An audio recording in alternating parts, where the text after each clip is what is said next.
नमस्कार दोस्तों, मेरा नाम विमल सिंह है और आज मैं अपनी पॉडकास्ट की जर्नी शुरू कर रहा हूं और उम्मीद करता हूं आपको अच्छा लगेगा। हम और मेरे बड़े भाई जो कि राजनीतिक विचारधारा में भाजपा से आते हैं और काफ़ी उच्च व्यक्तित्व के मालिक हैं, तो हमने आज चर्चा की कि हम इनसे कुछ प्रश्न पूछेंगे जो कि हमारे कई बार मन में रहते हैं और शायद आपसे भी जुड़े हो सकते हैं वो राजनीति पर।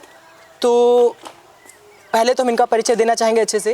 ये भाजपा के सेक्टर संयोजक हैं और मेरे बड़े भाई भी हैं कमल सिंह जी। तो कमल सिंह जी, आप अपने बारे में कुछ नमस्कार। तो पहला सवाल ये है मेरा कि जहाँ तक आज वर्तमान की राजनीति को हम देखते हैं तो कई लोगों का ऐसा मानना रहता है कि राजनीति अब सिर्फ विकास से ज़्यादा प्रचार का माध्यम बन चुकी है। जैसा कि नेता बड़ी बड़ी गाड़ियाँ लेकर बड़ी बड़ी रैली कर कर दिखावा करते हैं, ना कि अपने काम से। तो आप किस नज़रिए से देखते हैं इन चीज़ों को? देखिए, ये तो देखने वाले पे डिपेंड है ना। ये हम आप जैसा जिसका नज़रिया होता है वैसी उसको चीज़ें दिखती हैं।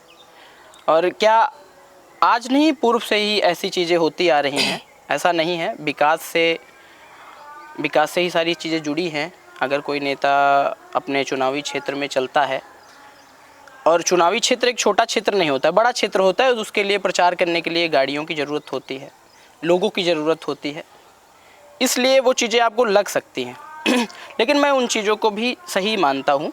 और रही विकास की बात, तो निरंतर विकास तो हो ही रहा है।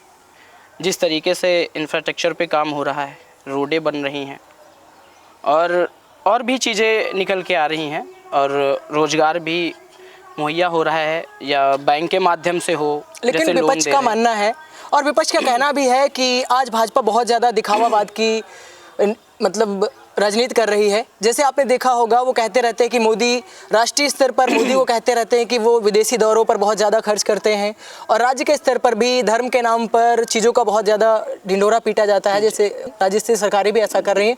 आप उनको क्या मतलब जवाब देना चाहेंगे? देखिए, विपक्ष का काम जो है वो विपक्ष कर रहा है, और हर लोकतंत्र के लिए विपक्ष होना भी चाहिए और एक मजबूत विपक्ष होना चाहिए। इससे लोकतंत्र को बल मिलता है।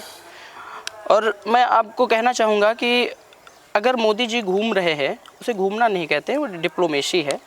वो एक राष्ट्र के नेता को करना भी चाहिए। और आपने देखा होगा कि जब से मोदी जी की सरकार आई है, भाजपा की सरकार आई है, निरंतर विकास हो रहा है, और राष्ट्र की जो छवि है, जो पहले छवि थी, उससे काफ़ी सशक्त छवि बनी है राष्ट्र की।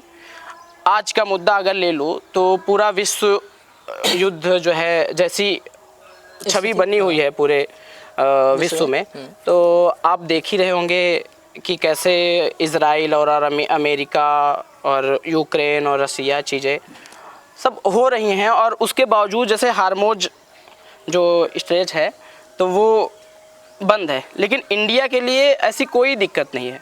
वहाँ से सारी सप्लाई इंडिया को मिल रही है। आप कहना चाह रहे हैं कि मोदी जी के आने से भारत सशक्त हुआ है, इसमें कोई दो राय नहीं है, और कहने में कोई झिझक भी नहीं होता। जैसे आपने कहा विपक्ष, तो विपक्ष पहले भी था, आज भी रहेगा, और जब तक लोकतंत्र है तब तक विपक्ष है और सक्रिय विपक्ष रहना चाहिए। लेकिन हाँ, जो विपक्ष इस जगह काम कर रहा है निगेटिविटी फैलाने का, ये नहीं होना चाहिए। सकारात्मक मुद्दे भी हैं देश में, वो उठाएं। और हमारे कुछ नेता जो है लोकतंत्र में, जो हमारी पार्टी की विचारधारा से सहमत नहीं है, फिर भी अच्छे मुद्दे उठा रहे हैं, मैं उनसे सहमत हूँ, वो अच्छे व्यक्ति हैं। तो मेरा अगला सवाल आपसे ये है कमल जी कि क्या भारत में चुनाव अब वास्तविक मुद्दों पर होते हैं, जैसे गरीबी, शिक्षा, स्वास्थ्य और रोजगार, या सिर्फ अभी धर्म और जाति का ही मुद्दा बनकर रह गए या उन तक ही सीमित रह गए हैं? आप क्या कहना चाहते हैं इस पर? देखिए, मुद्दे तो हैं, वास्तविक मुद्दों पे हम लोग चुनाव लड़ते हैं, भाजपा चुनाव लड़ती है। अब वास्तविक मुद्दे कहें तो ये जैसे हम लोग जब आए थे तो देश में महंगाई दर क्या थी, और भी चीज़ें आप समझ रहे होंगे, बहुत सारी चीज़ें थी जो अस्त व्यस्त थी, क्योंकि 60 साल जहाँ कांग्रेस ने राज किया हो, और अभी तो मोदी जी की सरकार को आए 10 साल ही हुए हैं, और निश्चित रूप से बहुत चीज़ें सुधरी हैं। जैसे गरीब कल्याण के लिए मैं आपको बात करूं, सबसे ज़्यादा गरीब उत्थान की ज़रूरत है। जैसा कि हमारी पार्टी की विचारधारा है एकात्मवाद और अंत्योदय मैं उस पर बात करूं तो अंत्योदय हमारी पार्टी ने ही शुरू किया था। उसके बाद निरंतर गरीबों को जन कल्याणकारी योजनाएं मुहैया कराने का काम भी हमारी सरकार ने किया है। मैं आपको अगर योजनाएं गिनाने लगूंगा तो ऐसे 365 योजनाएं मैं आपको गिना सकता हूं, लेकिन मैं कुछ मेन योजनाएं आपको मैं बता दूं। आप क्रमगत बताइए, स्वास्थ्य, शिक्षा, ऐसे एक स्वास्थ्य पे, जैसा कि स्वास्थ्य पे पहले की अपेक्षा एम्स अधिक हो रहे हैं, पहले की अपेक्षा मेडिकल कॉलेज अधिक हो रहे हैं, ये आप भी डिनाई नहीं कर सकते हैं और कोई विपक्ष की पार्टी भी नहीं डिनाई कर सकती है। और जो गरीबों के लिए जो उनका स्वतंत्र एक मत था कि हम सरकारी में नहीं प्राइवेट में इलाज कराएंगे, उसके लिए हम लोगों ने आयुष्मान योजना वो लाई, दीनदयाल उपाध्याय योजना, स्वास्थ्य योजना जो है उसके माध्यम से 5 लाख तक का इलाज होता है। फिर जो लोग उससे बच जाते हैं, फिर हम लोग क्या करते हैं, मुख्यमंत्री चिकित्सा योजना के तहत 5 लाख रुपए तक का इलाज में मदद कराने का काम करते हैं। अधिक अगर इससे ज़्यादा कोई गंभीर रूप से बीमार है, अधिक पैसा लग रहा है, तो 60% हमारी केंद्र गवर्नमेंट वहन करती है और 40% जो बीमार रोगी होता है वो वहन करता है। रही बात रोजगार पर, आज हम आंकड़ा उठाते हैं अंतर्राष्ट्रीय मंचों का और अंतर्राष्ट्रीय विश्वविद्यालयों का, तो वो दिखाते हैं कि आज भारत में वर्तमान परिस्थितियाँ रोजगार में सबसे ज़्यादा बेरोजगार भारत में पाए जाते हैं। आप जी मैं सहमत हूँ। आप बताइए, आपके समझ में रोजगार की परिभाषा क्या है?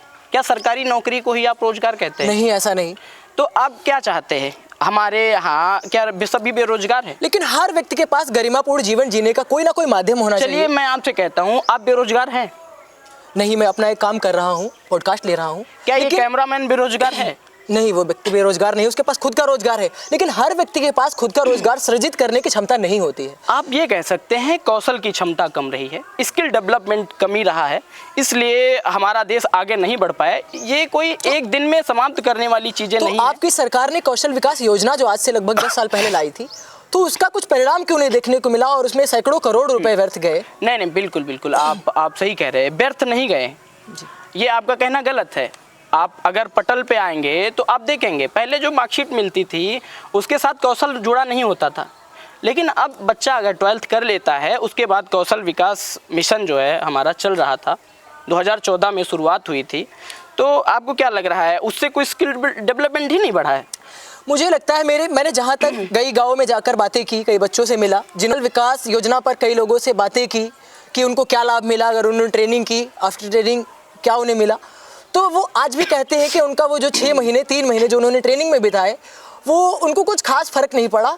और आज भी उनको जो जॉब मिलती है तो वो या तो राज्य के बाहर मिलती है, बहुत दूर मिलती है, और तनख्वाह बहुत कम रहती है, 10 से 12 हज़ार 15, तो इतनी तनख्वाह में उनका वहाँ पर रहना और पैसे बचाना वो बहुत दुर्लभ हो रहा है। तो यही चीज़ें मुझे ज्ञात हुई। आप क्या कहते हैं? नहीं, आप सही कह रहे हैं जी। देखिए, राष्ट्र की क्या स्थिति थी और क्या हुई है ये आपको भी पता है। अब एकदम से किसी को 40,000 रुपये अगर सैलरी नहीं अफोर्ड कर सकता है कोई, जैसे मॉल है, स्किल डेवलपमेंट का योजना इसीलिए चलाया गया कि जैसे मॉल है, कहीं अपना कोई रोजगार कर रहा है तो 10-15 हज़ार रुपये जो अपनी जीविका का है वो कमा सकता है, अपनी जीविका चला सकता है। इसलिए ये मिशन चालू किया गया था, ना कि इसका ये मिशन नहीं है कि आप ये कौशल विकास कर लेंगे तो आपको 50,000 रुपये सैलरी से स्टार्ट होगा। आपके अंदर स्किल है तो आप 1.5 लाख भी कमा सकते हैं इससे, और आप अगर कम स्किल्ड हैं तो आप अपना घर यापन भी, जीविका भी चला सकते हैं। इसमें कोई ऐसा कोई दावा नहीं किया गया था कि आप 1.5 लाख रुपये ही। तो ये रहे हमारे कमल जी के साथ कुछ सवाल, और जिनका उन्होंने बहुत ही ईमानदारी से जवाब दिया। अब आप अपनी क्या राय रखते हैं इन सवालों पर? कैसे सोचते हैं आप? क्या आपको लगता है देश बेहतर हुआ है या बेहतर स्थिति से बदतर की ओर जा रहा है? आप अपने विचार इस कमेंट बॉक्स में रख सकते हैं।